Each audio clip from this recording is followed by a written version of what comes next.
ton entrée en Bretagne à Redon? C'est vrai qu'à chaque fois que je vais en Bretagne, ça me réussit plus ou moins. J'ai réussi à faire 4 à Redon, le lendemain 7 au Cap Fréhel, c'est d'excellents souvenirs. Alors, tu as bouclé ton 10e Tour de France.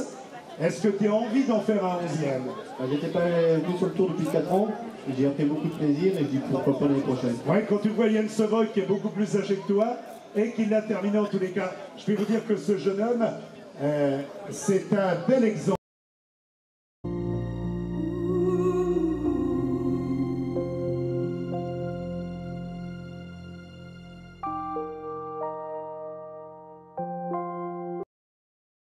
Arrive, Tony a découvert le Tour de France, donc avec au Cap Fréhel une place de 4e, d'autres places, pardon, ah oui, t'as ton micro, que l'organisation ici, même sur le Tour de France on fait pas ça. Donc, alors Tony, premières impressions, est-ce que ton père Joël t'avait parlé du Tour de France? Il t'avait dit tu vas voir ci, tu vas voir ça. Quand on fait un premier Tour de France, il y a des choses qu'on remarque. Ouais, le public, le public, bien sûr. Ouais, le public principalement. Tout est grandiose. Ouais. Est-ce que tu t'es dit le soir du Cap Fréhel, je vais gagner une étape? Non, non, non. Non? Alors, tu es 2e de la Coupe de France, dimanche chez la Folie Normande. Tu seras à la tête de l'équipe Cofidis. C'est une belle occasion pour la première place, peut-être. Oui, bien sûr, très motivé pour la Folie Normande. Belle occasion de reprendre quelques points pour la Folie Normande. Voilà. Tu sais pourquoi j'aime le faire parler, Bernard? Parce que je rajeunis de 25 ans. J'ai l'impression d'entendre son père. C'est exactement la même voix. En tous les cas, Tony, le public normand te découvre. Tu as découvert cette année, on te connaissait par tes performances au championnat du monde et au...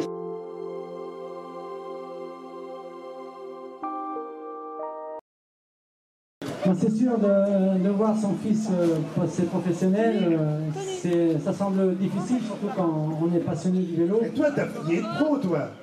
Ouais, c'était chez le jeune, je crois. Hein. Voilà, c'est ça, en 78. Ouais. Mais malheureusement, j'avais pas les qualités que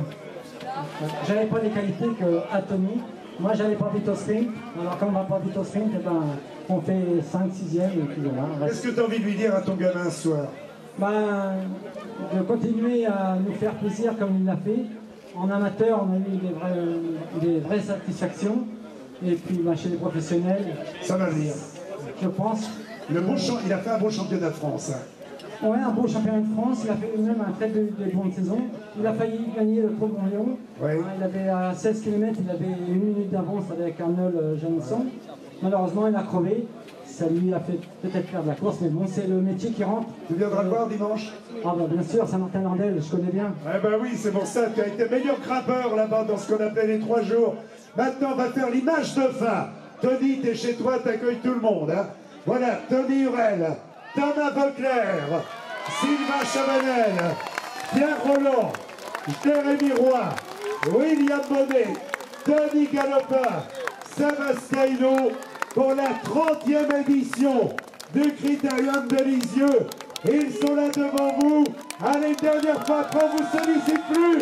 Allez les mandats, on les applaudit très très fort. Voilà, bravo, bravo à tous ces champions de la 30e édition du Critérium de Lisieux. Merci et bravo à Bernard Ombril, le président du Vélo Club Lexovia, à tous les bénévoles, et Tony Hurel est tellement content qu'il va vous chanter une chanson de Dorothée. Vous voulez l'entendre? T'as vu comment ils sont, hein? Ouais, ouais.